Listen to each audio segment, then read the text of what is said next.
Instituto Especial Paulina Domínguez presenta Asamblea en la Carpintería. En la carpintería hubo una asamblea, una reunión de herramientas para arreglar sus diferencias. El martillo era el presidente, pero las otras herramientas lo hicieron renunciar. Era muy ruidoso y estaba todo el tiempo golpeando. El martillo renunció, pero pidió que también echaran a los tornillos. Eran muy vuelteros. Los tornillos renunciaron, pero pidieron que la lija también fuera echada. Tenía un trato áspero y siempre tenía roces con los demás.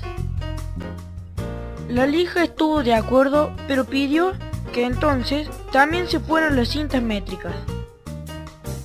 Siempre estaban midiendo los demás y se creían perfectas. En eso entraron los carpinteros y se pusieron a trabajar. Usaron el martillo, la lija, los tornillos y las cintas métricas. Finalmente, la madera se convirtió en un mueble.